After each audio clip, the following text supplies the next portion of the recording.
Okay, this morning we began looking at an overview of the book of Ecclesiastes, and we tied it in with what we were talking about last week with Solomon, trying to introduce Solomon to us and just trying to appreciate the magnitude of all that Solomon would write and present to us in his various works.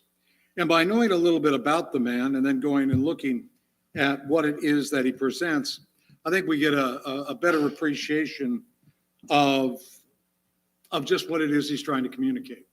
Now, as a result of the lesson this morning, when I turned my phone on a little while ago, I noticed that I had a rather lengthy text as a result of the lesson.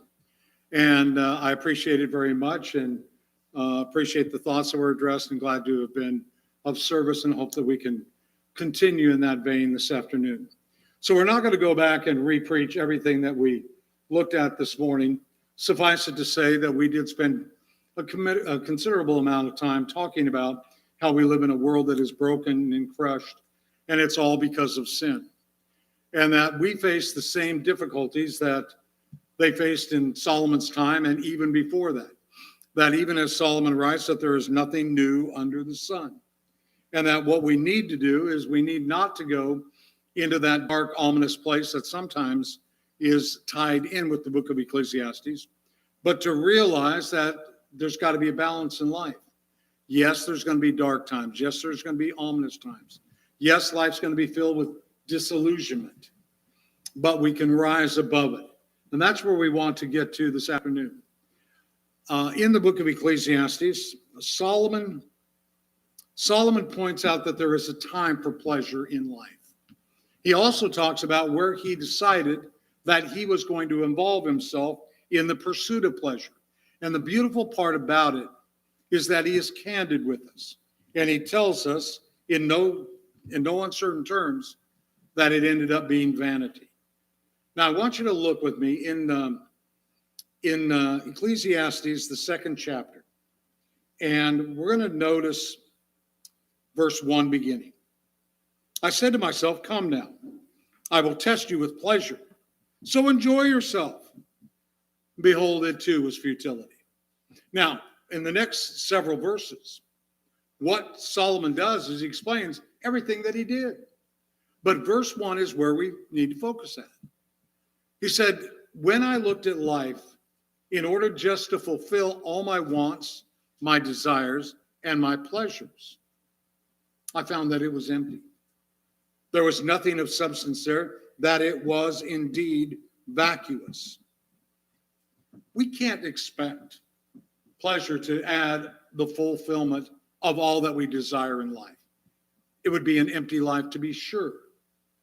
And Solomon, as he goes through this, he begins to tell us over and over and over that that's not where true enjoyment is.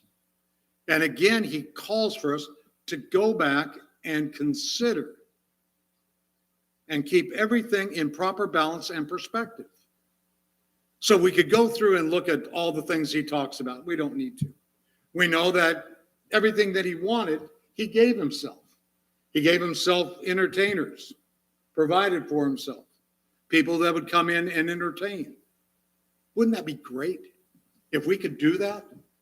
If we had that much money that we could hire individuals to come in and entertain for us, to get somebody who's a virtuoso on the violin, somebody who's classically minded with the piano, another who plays the cello. We could have them come and they could play that highbrow music. And then when we feel a little bit otherwise, we could find somebody who can play the blues like nobody's business. Or somebody who can act, or in my dream of dreams, somebody like Super Dave Osborne to make me laugh day in and day out. Or Larry Moe and Curly, and sometimes Shemp, that would just bring tears of delight to my eyes. See, Solomon had the wherewithal, and that's what he's talking about. When in verse 10, Ecclesiastes 2, all that my eyes desired, and then I refused them. I did not withhold my heart from any pleasure, for my heart was pleased. because of all my labor. This was my reward for all my labor. And, you go back and look and you see that that's kind of what he did. He was providing all those things for himself. But ultimately, he comes back and says, that's not what it's all about. But God does want us to enjoy this life. So you're there in Ecclesiastes 2. Drop down into verse 24. There is nothing better for a man than to eat and drink, tell himself that his labor is good. This also I have seen, that it is from the hand of God. For who can eat and who can have enjoyment without him? Well, that's what we want. I know I talk about living in the South. I am not of a Southern mentality. But one of the things I did come to appreciate down there is the simplicity of sitting on your porch and watching and just observing and just being. And the great satisfaction that is found therein, the slowness of life in many instances. It was a blessing. And when you do that, it gives you a cause to reflect. If you look at verse 26 of Ecclesiastes 2, for to a person who is good in his sight, he has given wisdom and knowledge to enjoy. While to the sinner, he has given the task of gathering and collecting, so that he may give to the one who is good in God's sight. This too is vanity and striving after the wind. He said, I want you to enjoy life. I want you to embrace it. But I also want you to keep everything in proper alignment. Your perspective has to remain acute. Look at the 5th chapter. And again, tying in with the same line of thought. In verse 18, Ecclesiastes 5:18. Here's what I've seen to be good and fitting, to eat, to drink, to enjoy oneself in all one's labors, in which he toils under the sun, during the few years of his life, which God has given to him. For this is his reward. In verse 19, Solomon goes on. Furthermore, as for every man to whom God has given riches and wealth, he has also empowered him to eat from them, to receive his reward and rejoice in his labor. This is the gift of God. So what's he saying? Basically, what he's saying is that life is given to us to enjoy, and to enjoy the simple pleasures, the simple things, and how wondrous that is. It is not wrong to have pleasure in life at all. In the 8th chapter, and at verse 15, Solomon writes, so I commended pleasure, for there's nothing good for a man under the sun, except to eat and drink and to be merry. This will stand by him in his toils throughout the days of his life, which God has given him under the sun. Now, he's not talking about the level of debauchery. He's just talking about enjoying the things of life. That the reason we work, the reason we provide is, yes, because we have a responsibility to our family, undoubtedly, but also to realize that in life there is to be enjoyment, and how satisfying that enjoyment truly is. Now, what it seems is that Paul came to understand that. He seemed to come to have a grasp on it. Hold your finger back in Ecclesiastes. And then let's go into the book of Philippians, into the 4th chapter. And verse 11. Paul writes, not that I speak from want. Now, earlier on, he had talked about all the things that he gave up for the cause of Christ. And now he says, not that I speak from want. For I've learned to be content in whatever circumstances I am. I know how to get along with humble means. I also know how to live in prosperity. In any and every circumstance, I've learned the secret of being filled, going hungry, both of having an abundance. and suffering need. I can do all things through him who strengthens me. Nevertheless, you have done well to share with me in my affliction. Now, what Paul's talking about is the fact that even in his imprisonment, he's found a way to get through it. Not that it's pleasurable, no. But he has found a way. He has found a way that he can extract some goodness from it, which is exactly what we have to do with regards to life. We've been challenged in life. And like we talked about this morning, in life there are going to be highs, there are going to be lows. And we should not feel bad when we are enjoying those things that are pleasurable. In the 9th chapter of Ecclesiastes, in the first 10 verses, Solomon talks about the reward in life and just how blessed it is. In verse 7, so then go eat your bread in happiness. Drink your wine with cheerful heart, for God has already approved your works. Then he goes on in verse 8. Let your clothes be white all the time. Let not oil be lacking on your head. Verse 9, enjoy life with the woman you love all the days of your fleeting life, which he has given you under the sun. For this is your reward in life, and in your toil in which you have labored under the sun. Your reward in life. That you have these things. And you don't have these things just to have these things. But then he comes back into our relationships. And he says, your spouse, in this instance, it talks about your wife, is your reward in this life. Enjoy that person. Enjoy your spouse. See, I think that can be flipped and talked about in the same way with wives to husbands. That when Janice looks at Al, he's a trophy husband. Whereupon she sits back and goes, what kind of contest was I in that he was the trophy? And I say that tongue in cheek. But when we talk about a trophy wife, that's exactly how every man should look at his wife. And conversely, the same true with the wife to her husband. That therein we find enjoyment. That we share so much. We share our lives.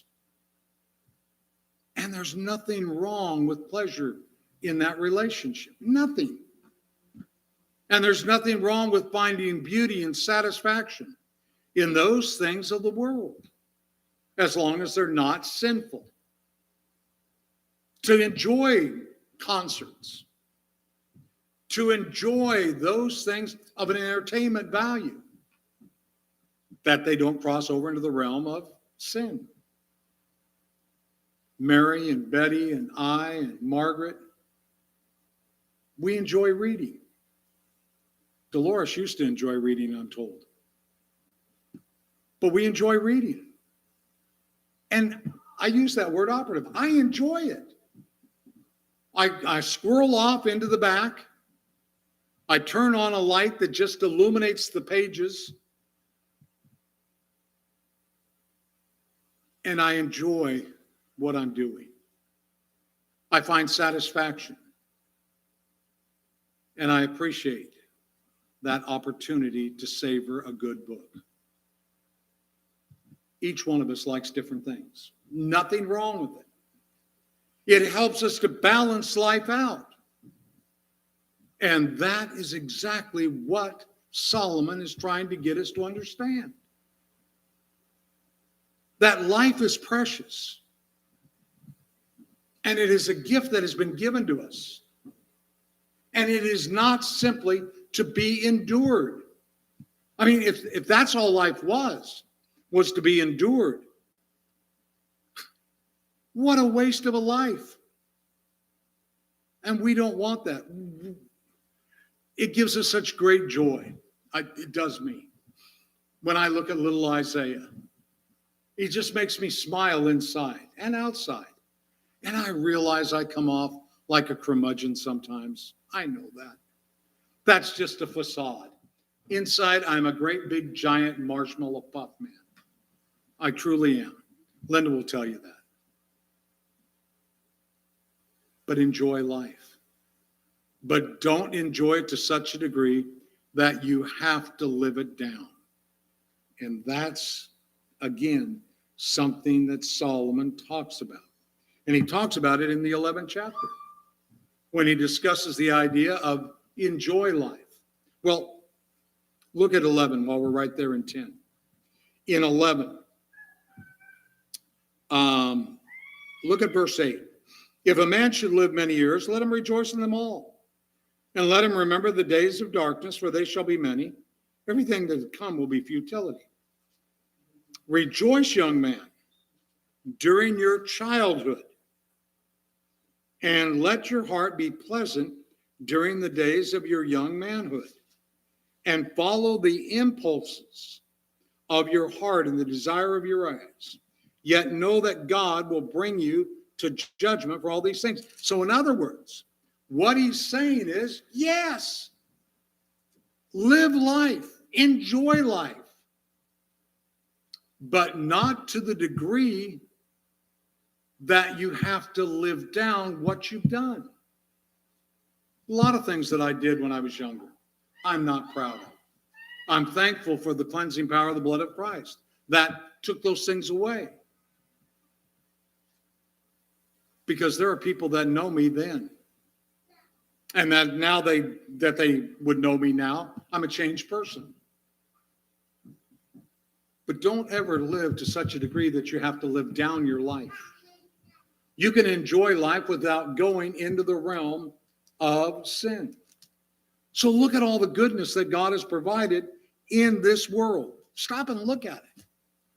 Appreciate it for all the grandeur, all the glory that it is. And it is magnificent, his creation. Even smog has beauty. Do you realize that? When we have smoke in the air, we have pollutants in the air. And when the sun goes down, you look to the west, and you are going to see colors like you wouldn't ever believe. So what I'm trying to say is that in everything that there is, look for beauty. It was great living in New Mexico sometimes, when we would have a dust storm and the dust would eventually settle. And then you would see the sunset, and you would see the purples and the yellows and the oranges, the reds. Breathtaking. And on the Lalo Estacado, you would just look forever. You would look to the Sangria de Cristos mountains, and you would see the sky just an explosion of color. It took your breath away. And so you realize that that was only brought about because of the dust particles still in the air and the various science explanation. But when you saw that beauty, you didn't think of why it was like that. You just drank in the beauty. By having a different attitude, we can look at life in that way. That we can see the absolute beauty in everything. Because what it takes and what Solomon talks about throughout the book of Ecclesiastes is by having a positive mental outlook.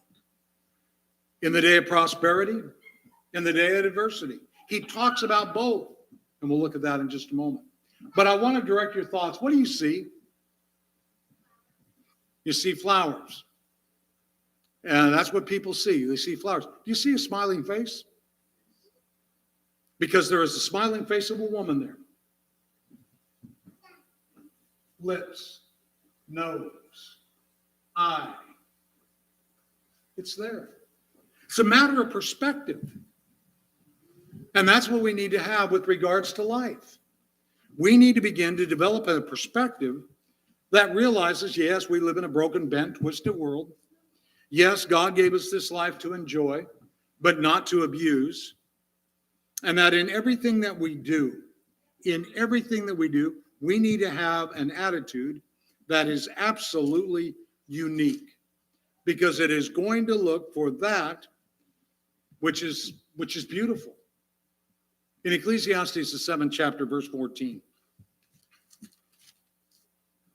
Solomon points out the following, and this is at the end of this dissertation, if you would, where he talks about the good name is better than a good ointment.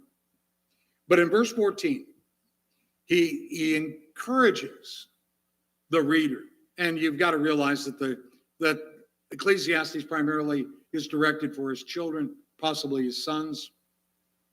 In the day of prosperity, be happy. But in the day of adversity, consider. It's easy to be happy when you're being prospered. I mean, how many people over the last couple of years got a windfall? It's really not a windfall. One way or another, we're paying for it. But anyways, they got a check from the government. Oh boy, look what we got. Great deal. Great. Oh, we're going to get another one? When are we going to get the third one? What about the fourth one? But in the day of prosperity, there was great joy and rejoicing. But if they take that money away, and I'll give you a classic example. The Boston bomber, the guy that he and his brother perpetrated the bombing during the Boston Marathon, he's in prison. Do you realize he got a stimulus check for COVID to the tune of $1,400? And he's rejoicing. Now they're going to take it away from you. No, you're not having that. You can't have that.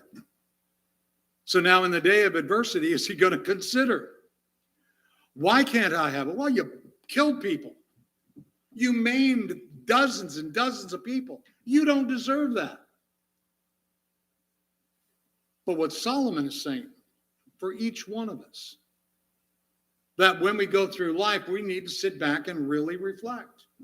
And we need to develop a positive mindset so that when I'm being benefited here and life may turn on me a little bit here, what I need to do is I need to think, I need to reflect, and I need to begin to figure out how to level out the highs and lows.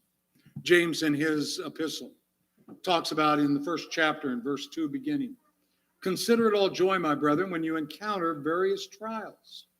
Why? Because those trials produce endurance. And that's what we want. We want to learn how to endure. We want to learn, again, all the way through Ecclesiastes.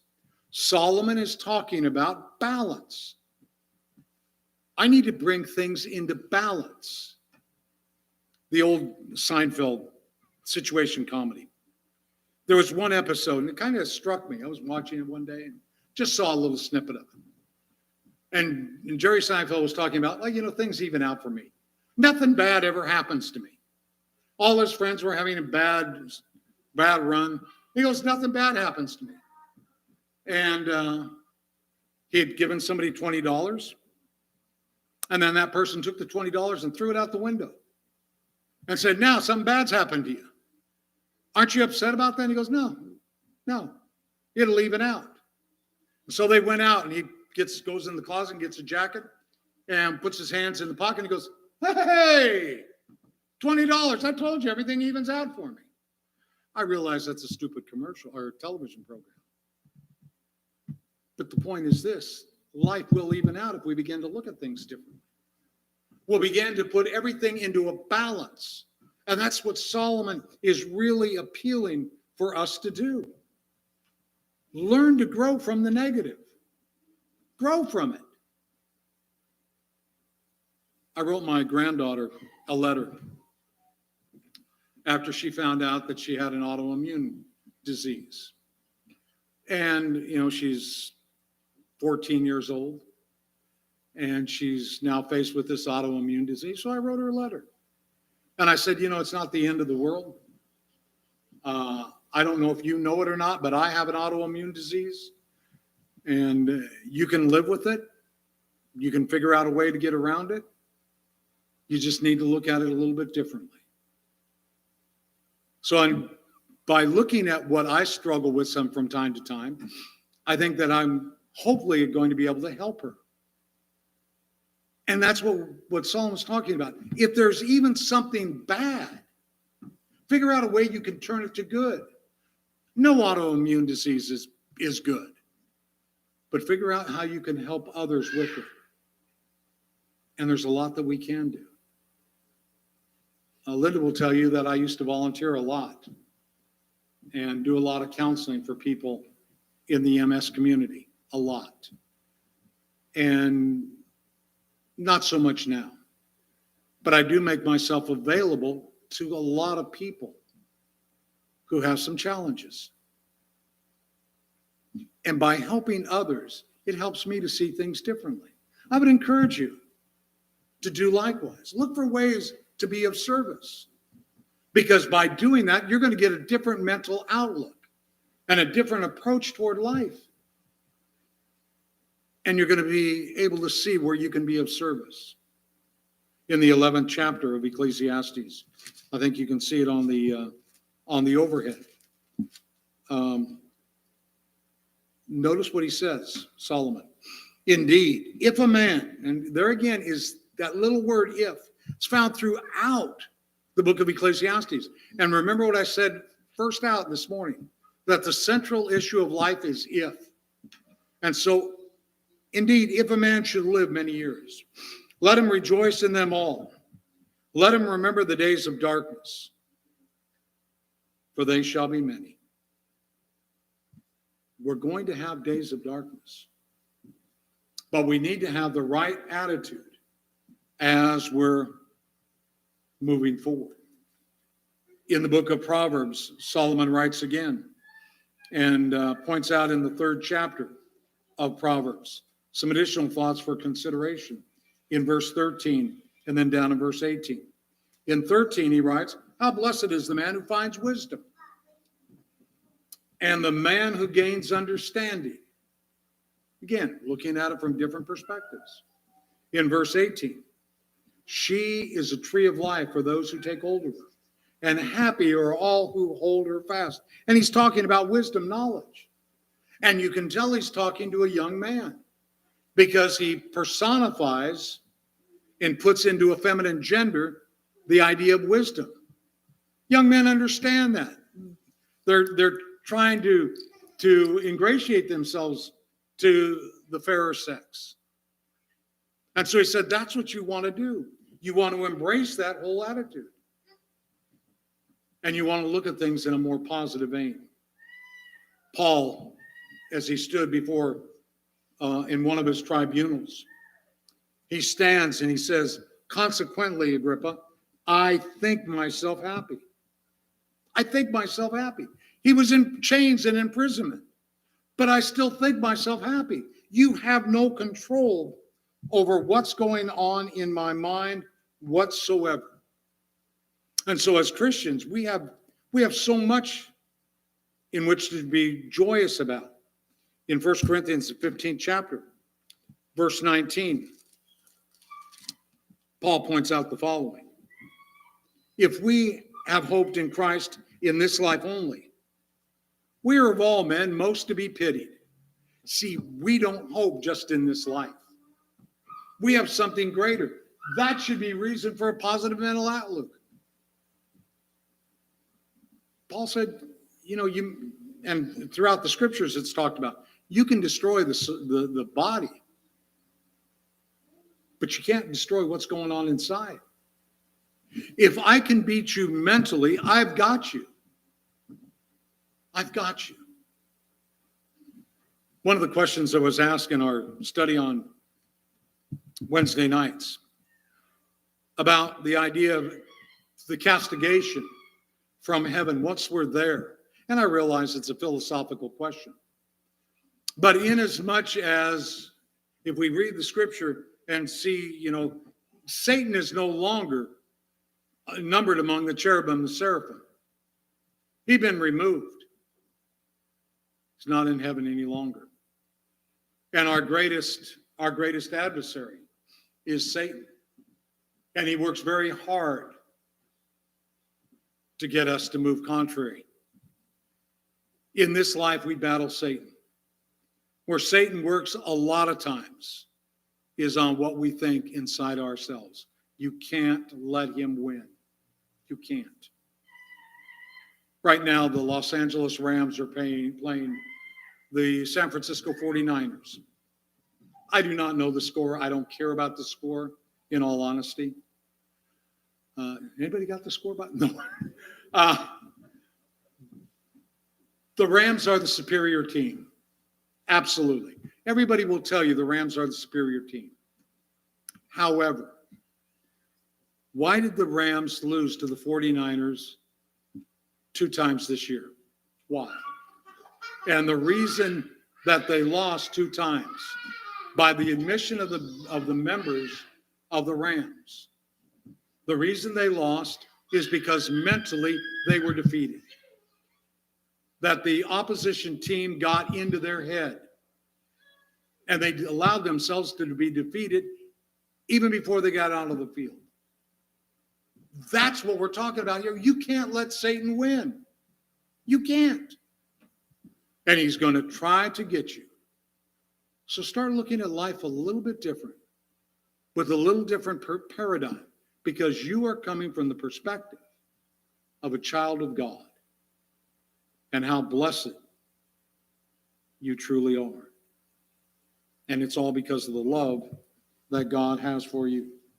If you go back into the book of Psalms, you can see a tickler to the 23rd Psalm. And immediately you're going through the 23rd Psalm and you're repeating it in your head. But look at verse 4. Even though I walk through the valley of the shadow of the death, I fear no evil, for thou art with me. Thy rod and thy staff, they comfort me. Thou hast prepared a table before me in the presence of my enemies. Thou hast anointed my head with oil. My cup overflows. Surely goodness and loving kindness will follow me all the days of my life, and I will dwell in the house of the Lord forever. In other words, what the psalmist is saying is, you can't beat me. And no matter what life throws at me, I'm going to look at it in such a way as I'm going to see the positive side. That's what I'm going to do. I choose to do that. Philippians, the 4th chapter, verses 7 and 8. Paul challenges the brethren in Philippi to do exactly that. Passages we're well familiar with. We hear it, 2 or 3 times a month at least. But it bears us due consideration to go back and think about it again, be reminded. Philippians 4, verse 7. The peace of God, which surpasses all comprehension, shall guard your hearts and minds in Christ Jesus. Finally, brethren, whatever is true, whatever is honorable, whatever is right, whatever is pure, whatever is lovely, whatever is of good repute, if there is any excellence, anything worthy of praise, notice the last phrase, let your mind dwell on these things. Well, that's what Solomon is talking about. To develop a positive mental attitude in all that you do in life. So yes, life is bent, broken, twisted. Life is unfair, but it's fair because it's unfair for everybody. God wants us to enjoy this life. Enjoy it. But don't go into the realm of sin to do it. And then realize that as you go through life, you need to look at life in a totally different way than perhaps you've looked at it before. Because what you're going to do, and this will be the last point we look at this afternoon, is what you need to do is you need to open up to knowledge and wisdom in life. Become a critical thinker. Examine everything carefully, as Paul discusses in 1 Thessalonians 5 and verse 21. Examine everything. That's what a critical thinker does. Just because somebody says it, I don't accept it. I appreciated something Mary just was saying a little while ago, because she was talking about being a critical thinker. and having to challenge different individuals because they did not present truth. That's a critical thinker. Just because they have this position doesn't mean I accept it. I analyze it. When my doctor tells me something, I don't accept it. I study it. I say, well, give me the information. And I am very proactive in my dealings with doctors. And everybody should be that way. Doctors would love that, as long as they're not a prima donna. Because what a doctor is simply a mechanic for the human body. That's it. When you go to take your car in to get it repaired, do you ask questions about it? Well, why is this Flugelhofer going to this Springeldong? Why? Why couldn't I? You want to know. I don't even know what those things are. Words I created. But you ask a lot of questions. Why don't you ask a lot of questions about yourself? Become proactive in what you do. Be critical in your thinking. And just because I tell you something, I could be wrong. I know that is hard to believe. I know it. It shatters your whole concept. But I can be wrong. So make sure that I'm right. Engage yourself in critical thinking. By so doing, it's going to open your eyes to so many things in life. Look at Ecclesiastes, 10th chapter, and verse 12. Solomon writes, words from the mouth of a wise man are gracious, while the lips of a fool consume him. Our speech needs to be tempered by and through the realm of wisdom. In all that we do, we want to be accorded with proper speech in what we do and what we're about. It's going to pay dividends in our life if we will indeed do that. You can look over the page depending on which translation you have. Ecclesiastes 9, verse 10. Whatever your hand finds to do, yea, verily, do with all your might. Well, that's what we want to do. We want to realize that that's what knowledge and wisdom teaches us in life. That whatever you're going to do it with gusto. My father used to tell me when I was younger, if you're going to be a bear, be a grizzly. Be the biggest, baddest bear that you ever could be. And I think he regretted telling me that because, anyways. But that's what Solomon's saying. Gain the knowledge, gain the wisdom, and live it to such a degree that you embrace it all. Whenever I think of that statement about it, if you're going to be a bear, be a grizzly. Fairly do with all your might. I'm reminded of something Tanner had said. Tanner and Cheryl went bear hunting 4 or 5 years ago. And Cheryl got a bear. And I said, Tanner, explain to me the hunt. He said, yeah, it was the most pathetic thing he ever saw. He said, this poor bear walked out of the woods, stood up on his back haunches and waved and basically said, shoot me, shoot me. And Cheryl shot him. But he said the poor bear, he just kind of gave up in life. I said, well, that's a good story. But that's what Tanner told me. He just stood up and looked at him. Hi, how you doing? In life, we have to look at things totally differently. And we can't give up. We can't surrender. Become a critical thinker. Think. Don't just accept what somebody else says and then don't just give up. But really be cognizant of what you're doing, why you're doing it. That's what life's about. That's your responsibility, to think.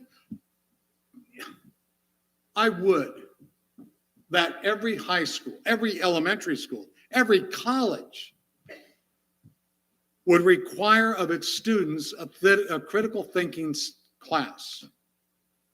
Here's what you're going to be responsible for. Here's what you have to do in life. Because Solomon is saying this is what life is about. This is what's involved in life. And you can't go through life without thinking.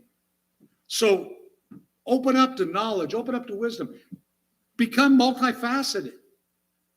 Learn more about different things. A lot more about different things. Be conversational. Be eclectic. But above all, be pragmatic as it applies to you and your life. Look at Ecclesiastes 8 and verse 1. Who's like a wise man who knows the interpretation of a matter? A man's wisdom illumines him and causes his stern face to beam. I got it figured out. Oh, yeah, I figured it out. Yeah, I know the answer. Many of you got my riddle the other day. It was the thought of the day. And I got so many people that wrote back and say, okay, I give, what is it? We were talking about it at lunch today. Joy was really close, but she wasn't correct. But I was really proud of the fact of how many people tried to work it out. Most people get it and go, out it goes. But I was surprised at how many people tried to figure it out. That's life. And that was a little snippet of it. Life presents you with issues and situations that you need wisdom and knowledge to try to figure out. And it's up to you to figure it out. That's where wisdom, that's where knowledge. And that's what Solomon is saying each one of us needs to develop. Remember several years ago about a mind is a terrible thing to waste? That's what Solomon is basically saying here. So in life, we're challenged to open up to knowledge and wisdom. Open up to it. Open up to it. And Mike Rowe, we're not getting into this part, Mike Rowe would tell us, open up to being willing to work. Open up to it. We're going to talk about it next Sunday because our time is up this afternoon. But again, Solomon has a lot to say about life. And as we start in a new year, and we sit back, and many will probably make resolutions. Others will, undoubtedly embrace other things as far as change and whatnot. But what I would challenge you to do is simply look at Ecclesiastes. Look at it often through this year. See what it tells you about life. And always be mindful of the balance that Solomon tries to bring about between emptiness and a relationship with God. The lesson is yours this afternoon. Lord willing, next Sunday morning, we'll come back in, we'll finish it up, because there's still several things that we need to talk about with regards to life. And hopefully you're benefiting and getting a little bit out of these studies, even though we're not going into any great detail. But as always, we like to end any time we gather together with an invitation. And once again, we did not get into the study of what it takes to become a child of God. We'll be happy to set up a time to do that. Maybe those that are present or hearing on live stream, you know what you need to do. And you realize that this is where it all starts, by deciding whether or not you're going to put on Christ in the waters of baptism and serve God totally and completely as he is directed. Everything's ready. We'll be more than happy to assist you. Or maybe you need the prayers of the congregation for strength and encouragement. Whatever we can do to aid you in a spiritual way,